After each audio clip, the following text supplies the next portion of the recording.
Pemirsa, pujian terhadap pidato Presiden Prabowo Subianto datang dari luar sampai dalam negeri. Tepuk tangan penghormatan terdengar 8 kali selama Presiden di mimbar kehormatan PBB.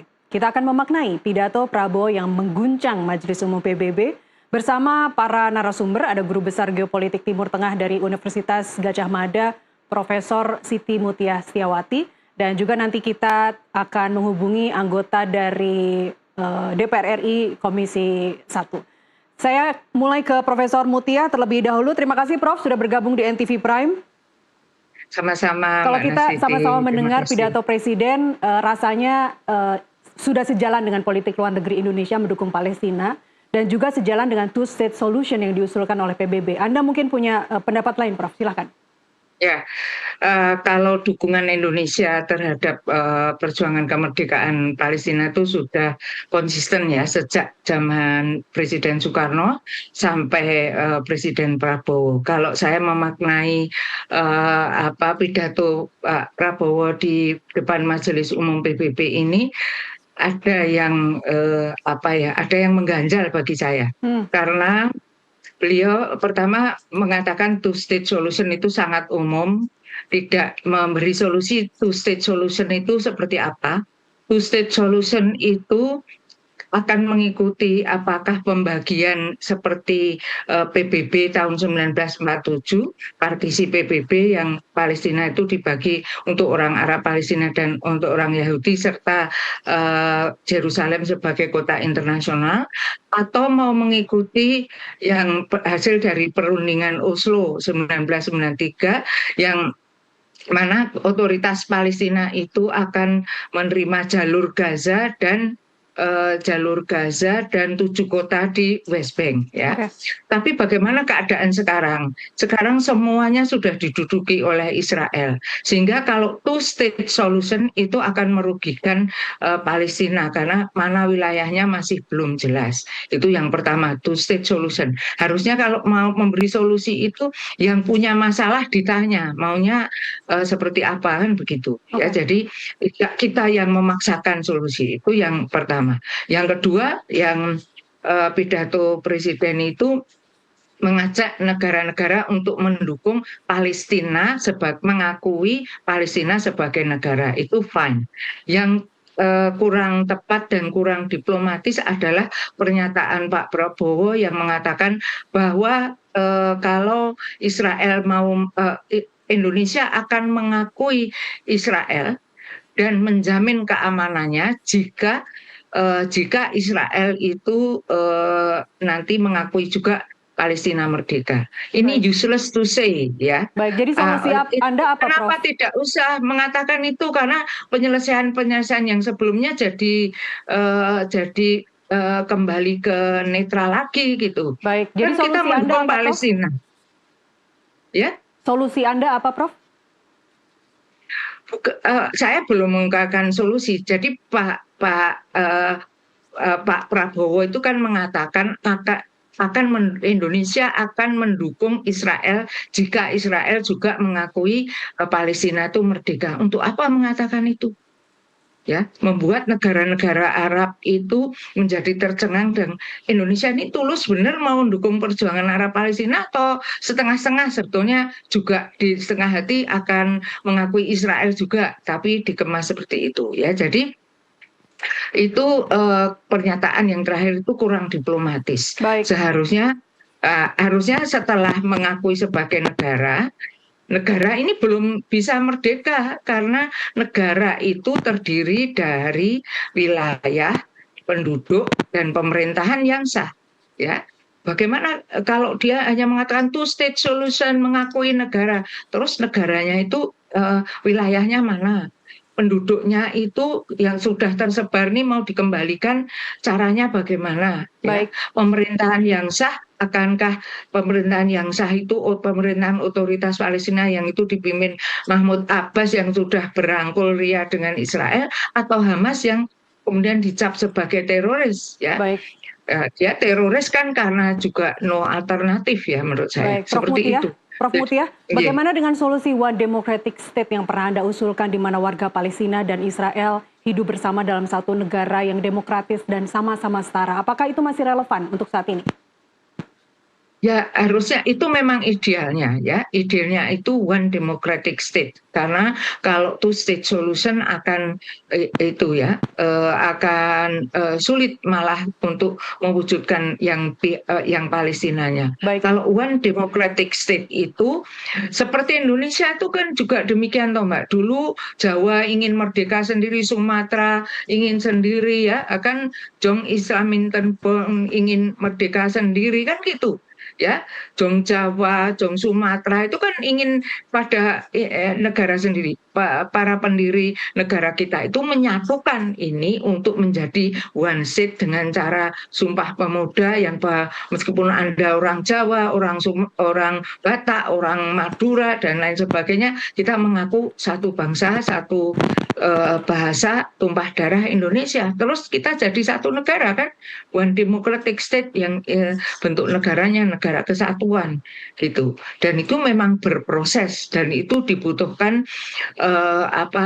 ide atau konsep-konsep politik yang kemudian diberikan kepada Palestina dan Yahudi untuk diselesaikan gitu. baik. Prof. Mutia, saya ke Pak Jazuli Juwaini yang sudah bergabung atau anggota dari fraksi PKS DPR RI. Pak Jazuli, terima kasih sudah bergabung di NTV Prime. Tadi kalau kita, semoga Bapak juga turut menyimak apa yang disampaikan oleh Prof. Mutia tadi, bahwa pernyataan Pak Prabowo dalam sidang umum PBB terkait dengan two-state solution itu terkesan normatif untuk disampaikan saat ini. Anda mungkin punya pendapat yang lain, Pak Jazuli, silakan.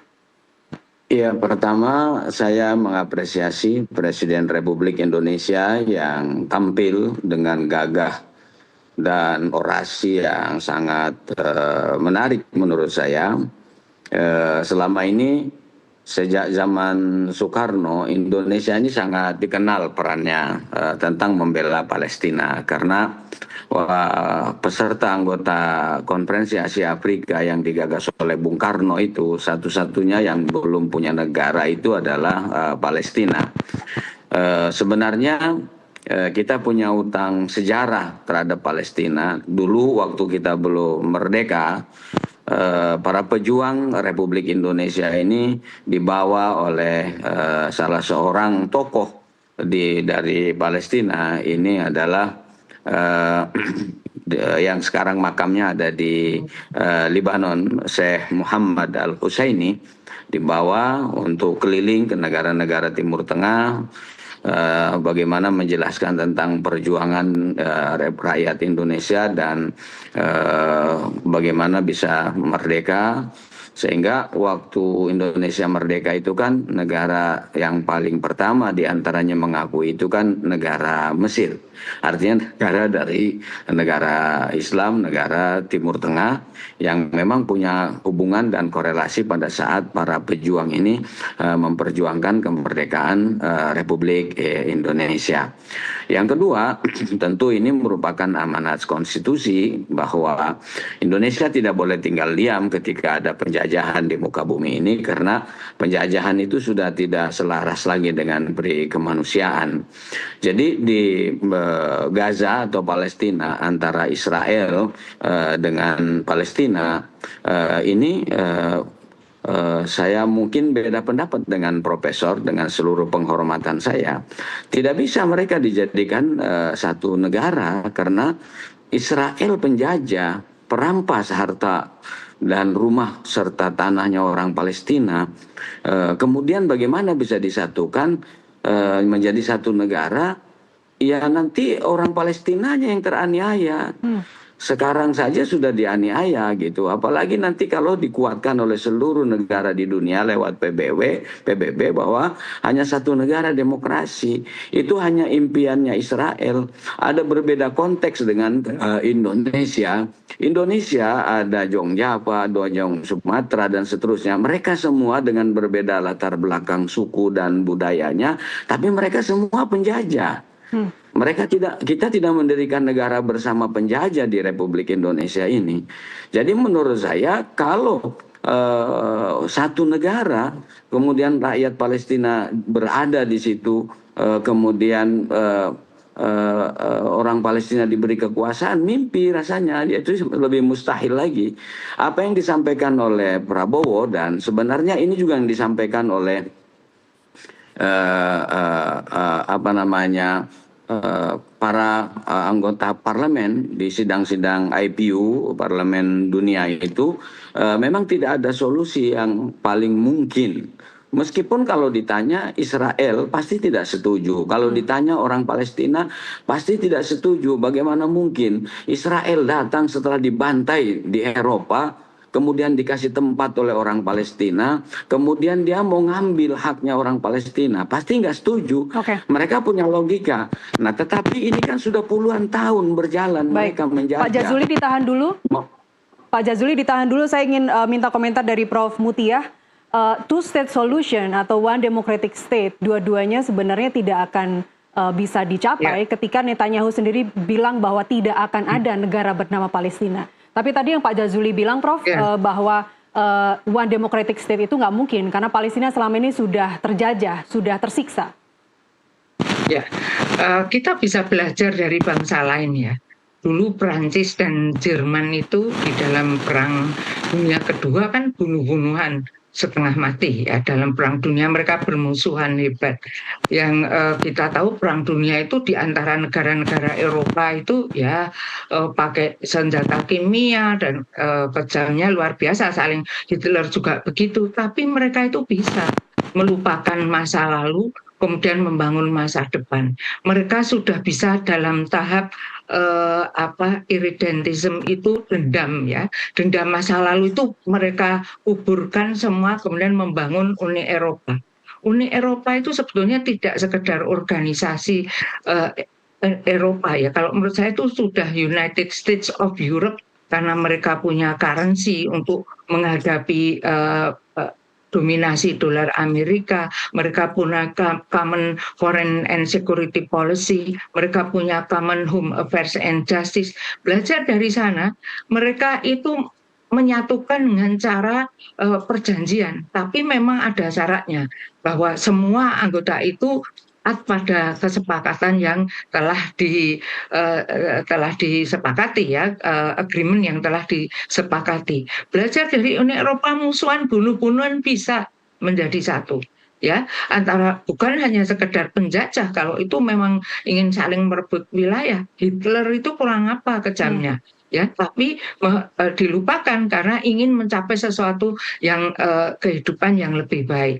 Nah, itu memang tergantung komitmen masing-masing yang sedang konflik, tapi bukan berarti tidak mungkin karena ada bangsa lain yang telah bisa sukses merubah konflik menjadi kerjasama. Baik, gitu. Baik, Prof. Mutia, kembali ke pidato Presiden Prabowo Subianto di sidang umum PBB yang menggelegar, mendapatkan standing ovation dan tepuk tangan penghormatan dari para hadirin yang hadir di sidang umum PBB. Bagaimana Anda memaknai hal itu dan seberapa efektif sebenarnya pidato seorang Presiden Republik Indonesia dalam meningkatkan posisi Indonesia di kancah internasional saat ini? Ya, saya menilai Presiden Prabowo pintar memanfaatkan kesempatan ini ya, untuk sebetulnya juga tidak hanya meningkatkan posisi kita politik luar negeri Indonesia di dalam panggung politik internasional ya, kita menjadi terkenal gitu. Indonesia sebagai negara menjadi terkenal, tetapi juga mengangkat legitimasi dia. Mengingat di zaman Presiden Jokowi, saya belum pernah satupun mengikuti Pak Jokowi itu berani berpidato di depan Majelis Umum PBB kecuali pada masa pandemi dan itu lewat Zoom gitu ya. Jadi ini memang kemudian dan dia pakai bahasa Inggris yang confident itu bagus karena selama ini politik luar negeri Indonesia yang berhasil dilihat oleh komunitas internasional itu ya dukungan kita terhadap Palestina yang konsisten sejak Presiden Soekarno sampai sekarang. Nggak ada politik luar negeri. Sekarang kita dalam menghadapi Eropa untuk mempertahankan kelapa sawit itu tetap ya, meskipun kita menang di depan WTO bahwa Eropa harus mengizinkan minyak kelapa sawit untuk dijual, tapi kan Eropa tetap tidak mau ya, Ya. sehingga diplomasi kita kacau balau terhadap diplomasi sawit kita itu belum mencapai sukses. Ini adalah Pak Prabowo satu-satunya yang sukses karena kalau menurut saya satu-satunya mana bidang politik luar negeri Indonesia yang lain yang mendapat apresiasi demikian ya. Jadi bahkan kita itu kan punya banyak masalah sebetulnya. Contohnya para pekerja migran Indonesia itu penuh masalah ya. Tapi di-HP-kan dan dianggap tidak masalah. Padahal itu termasuk kunci perbatasan kita. Ya, perbatasan kita dengan negara tetangga ini penuh masalah. Dengan Timor Leste belum selesai, dengan Malaysia belum selesai, Laut Cina Selatan belum selesai.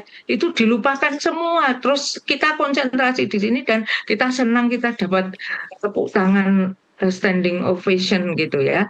Ya meskipun itu bagus bagi perjuangan Palestina, tetapi sebetulnya ini hanya digunakan pancatan saja untuk mencari panggung gitu jadinya gitu, karena kita hanya memberi pengakuan tanpa solusi yang kemudian bisa dilaksanakan. Baik, Gitu. semoga ini Kan bagus kalau semoga ini titik kan bagus startnya. kalau ada solusi lebih lanjut. Baik, gitu. baik. Saya ke Pak Jazuli. Apa kemungkinan tindak lanjut diplomatik yang realistis setelah pidato Presiden di sidang umum PBB, Pak Jazuli? 140 negara lebih menyatakan sikapnya di sidang umum PBB akan mengakui kemerdekaan Palestina. Ini adalah satu titik yang cukup bagus, ya, titik yang cukup menjanjikan. Bagaimana ini bisa di-follow up? Harusnya menjadi resolusi PBB, pengakuan-pengakuan ini. Nah, cuman kan masalahnya seringkali resolusi-resolusi ini dipeto oleh Amerika Serikat. Yang katanya itu negara demokrasi, yang katanya menghargai hak asasi, seringkali dipeto. Karena itu saya bicara bagaimana PBB itu direkonstruksi, direformasi. Ya. Tidak boleh lagi ada hak veto. Karena kalau hak veto ini sudah tidak sejalan dengan prinsip-prinsip demokrasi dunia. Jadi setelah itu Pak Prabowo, Pak Presiden Prabowo mengatakan kami siap mengirim 20.000 pasukan perdamaian.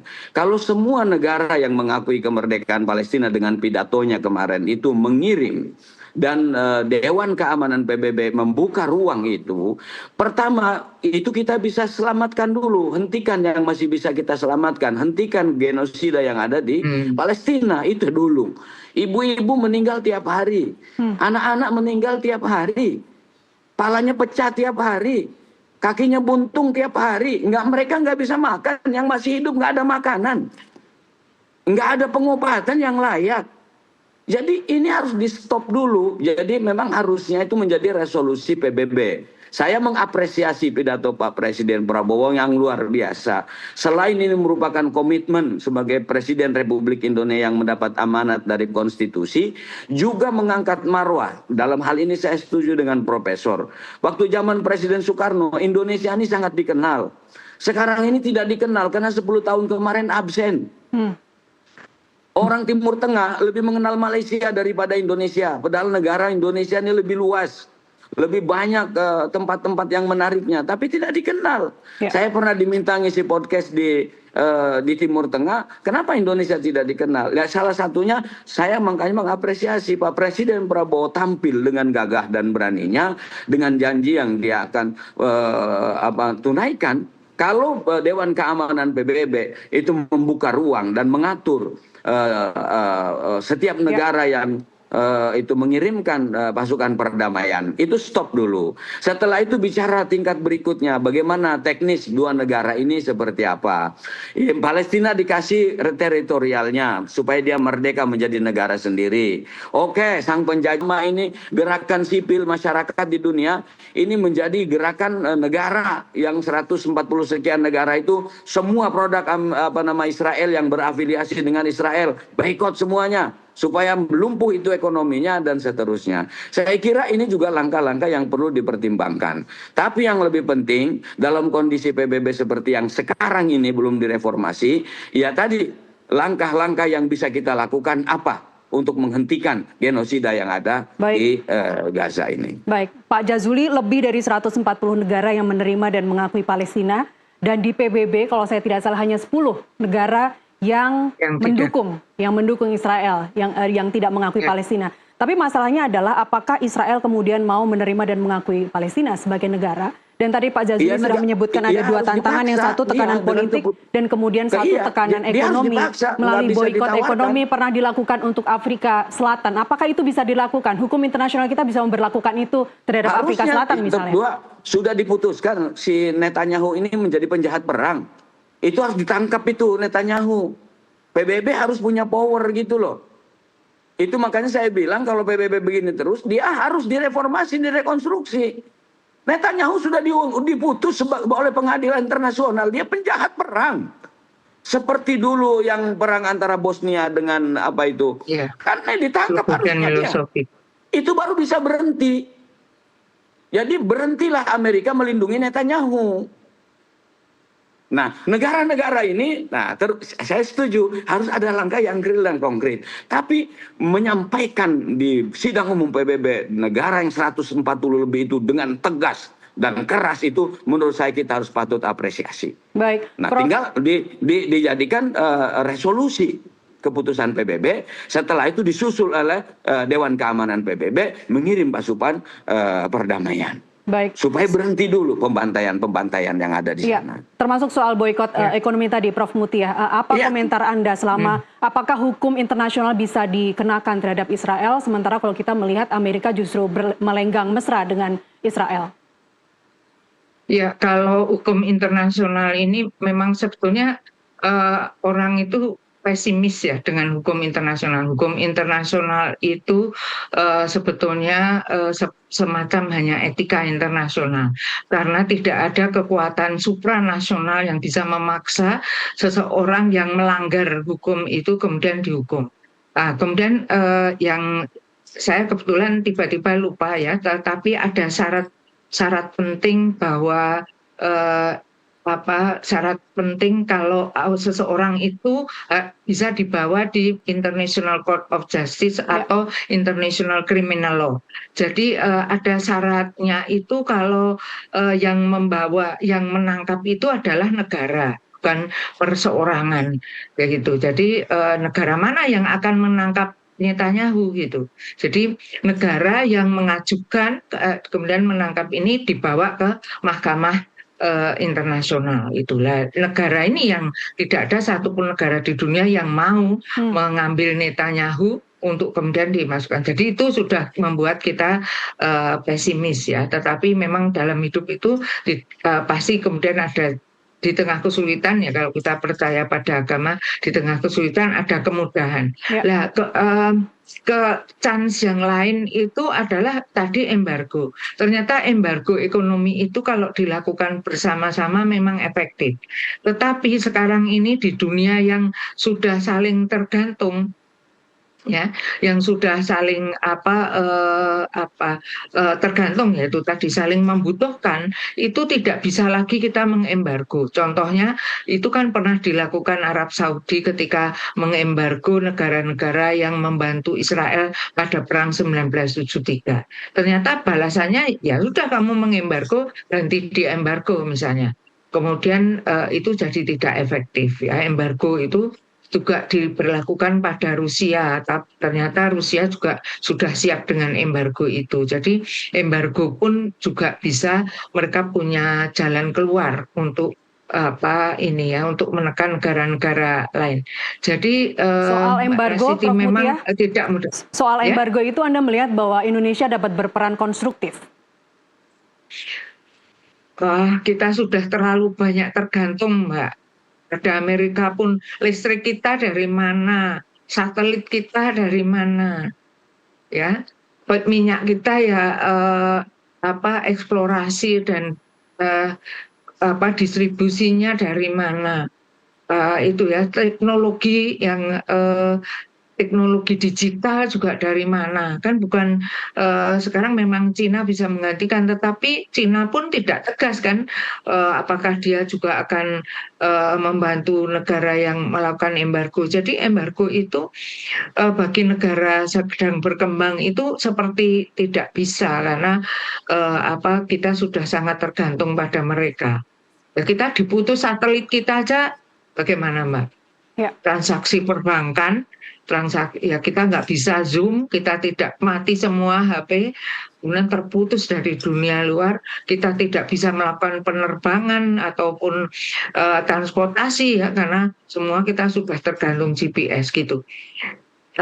Embargo itu harus dipikirkan caranya dan bagaimana membuat efektif. Kalau hanya sesaat tidak ada artinya. Seperti hanya sebetulnya Qatar itu pernah diembargo oleh Saudi ya.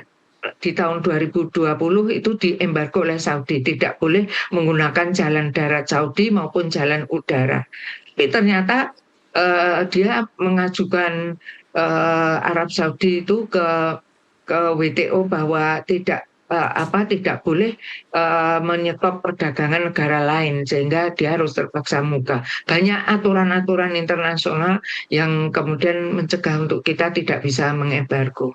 Karena liberalisasi perdagangan itu artinya perdagangan bebas yang kita harus membebaskan perdagangan keluar masuk di wilayah kita. Kita juga harus menghapuskan hambatan perdagangan, tidak boleh membuat peraturan perdagangan gitu ya. Kemudian kita dalam berdagang tidak boleh diskriminatif. Embargo itu perdagangan yang diskriminatif kalau menurut peraturan WTO. Ya.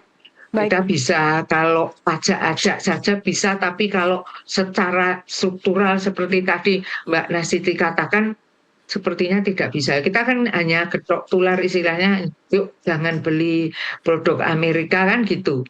Tapi kalau negara yang mengungkapkan itu, ya kita embargo semua produk Amerika termasuk franchise yang di sini misalnya Starbucks atau Kentucky Fried Chicken misalnya, itu negara yang mengeluarkan, kita akan kena retaliation karena itu peraturan WTO juga membolehkan negara itu membalas perlakuan negara lain yang merugikan. Begitu. Baik, Prof.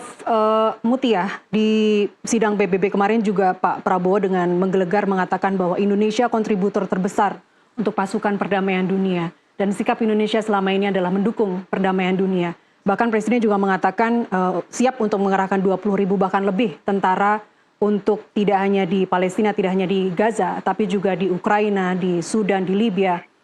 Pertanyaan saya adalah bagaimana sebenarnya, saya menangkap nada pesimis dari komentar Anda tadi, bagaimana sebenarnya Indonesia dapat memainkan peran konstruktif dalam penyelesaian konflik, tidak hanya di Palestina, Israel, tapi juga di negara-negara yang sudah disebutkan oleh Presiden Prabowo di sidang umum PBB kemarin. Mbak, syarat dari seseorang yang menyelesaikan masalah itu dia sendiri tidak punya masalah. Itu. Jadi syarat sebuah region itu akan terintegrated kalau tidak ada satupun negara yang punya masalah yang akut misalnya. Akut itu severe ya. Akut itu istilah medis yang untuk mengatakan kalau penyakit itu sudah akut itu going to die ya. Itu proses dying gitu ya. Akut itu.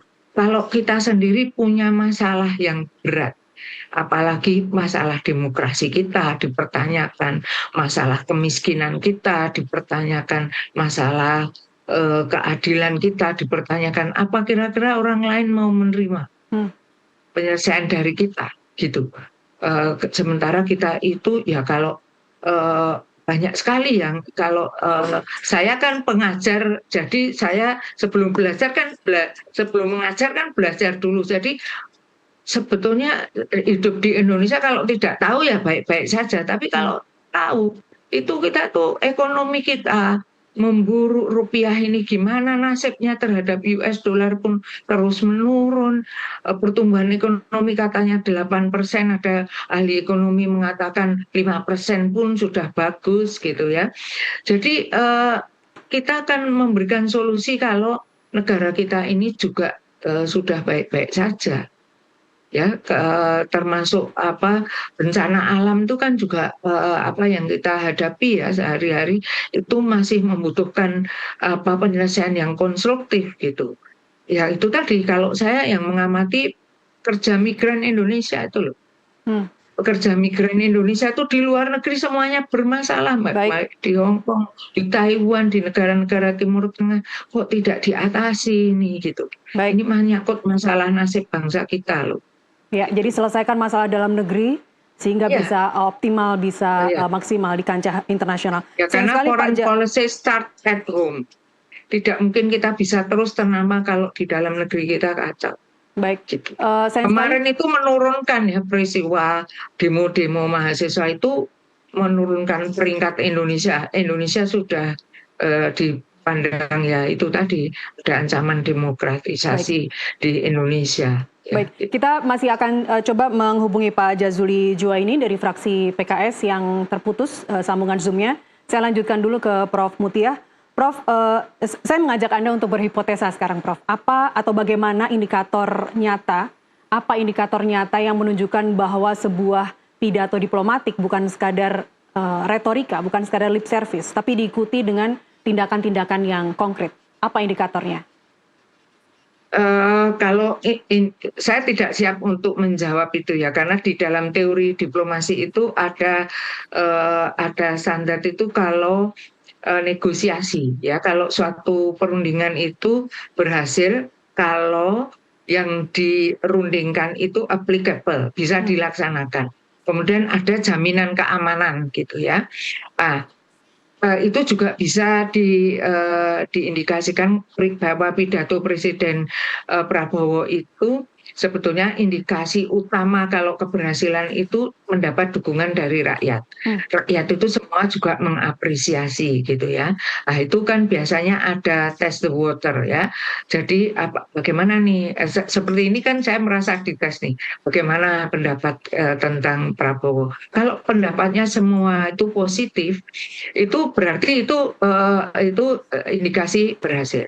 Yang kedua adalah yang dikatakan Pak Prabowo itu ada tindakan lanjutannya, ya, bahwa kemudian kalau pengakuan negara Palestina merdeka kemudian memang menuju ke sana meskipun tidak dalam waktu dekat tapi menuju ke sana. Itu indikasi kalau berhasil. Ya, kemudian yang berikutnya yang mendapat apresiasi itu biasanya kalau saya dosen ya biasanya saya lihat di Google Scholar itu pendapat para ahli mengenai pidato seorang presiden di depan lembaga yang bergengsi seperti Majelis Umum PBB. Nah, karena sebetulnya Majelis Umum PBB itu indikasi kalau kita mendapatkan apresiasi di sana ya berarti itu memang pidatonya berhasil. Yang saya lihat kan belum itu. Tadi 146 negara mendukung ya. 146 negara mendukung, ingat bukan Palestina merdeka. Palestina sebagai negara, belum merdeka. Baru sebagai negara. Masih ada step selanjutnya untuk bisa menjadi merdeka, jelas penduduknya, jelas wilayahnya, jelas pemerintahannya. Ini bagaimana gitu ya. Tapi itu pun sudah angka yang bagus, Prof. Itu pun sudah angka yang bagus karena dibanding 10 negara yang mendukung Israel. Harusnya ini ya, itu sudah bagus. Tapi begini, jadi itu kan dukungan yang belum diambil suara toh. Saya belum dengar Majelis Umum PBB sudah mengambil voting untuk pengambilan siapa yang mengakui negara Palestina sebagai negara di voting.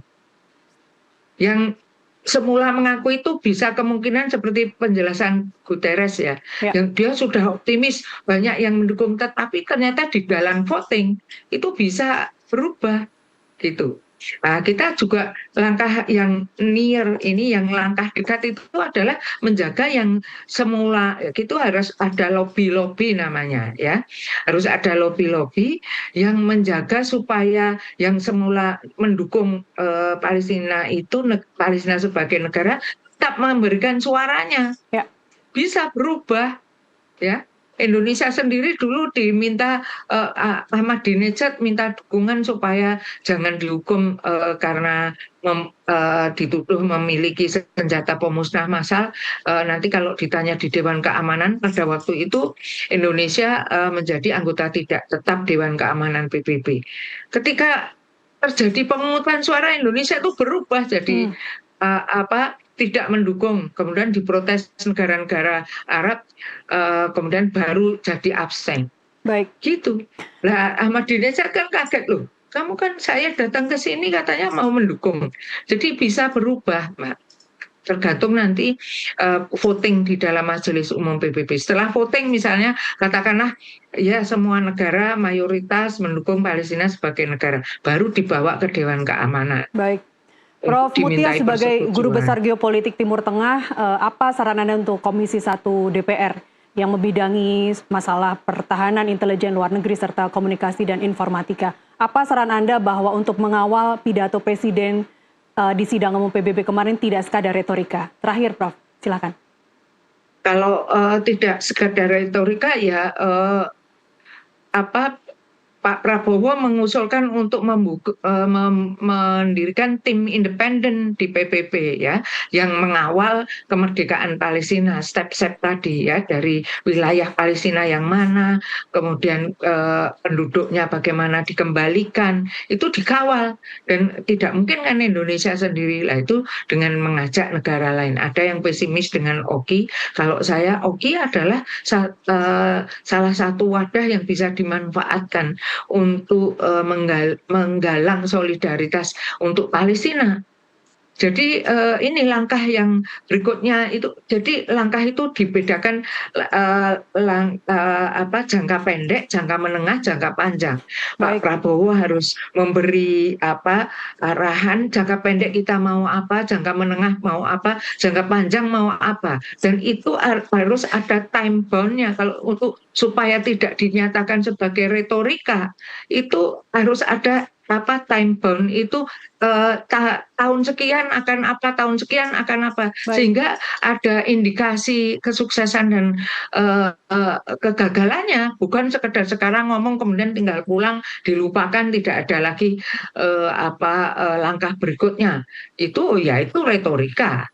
Tapi kalau setelah ini kemudian Pak Prabowo mengumumkan jangka pendek Indonesia akan mendorong ini, jangka menengah ini, jangka panjang ini, dengan time bound, dengan waktu yang jelas, maka itulah yang bisa kita indikasikan itu bukan sekedar retorika. Kita juga tetap berpegang bahwa semua yang kita selesaikan itu applicable, bisa dilaksanakan.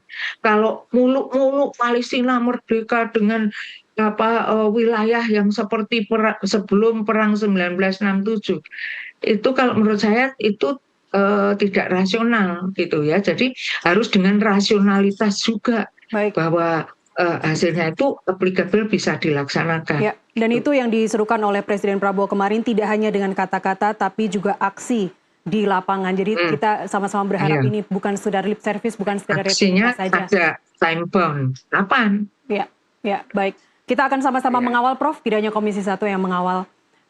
Prof. Siti Mutia Setiawati, Guru Besar Geopolitik Timur Tengah UGM, terima kasih sudah bersama kami di NTV Prime. Dan sebelumnya ada Pak Jazuli Juwaini atau anggota dari fraksi PKS DPR.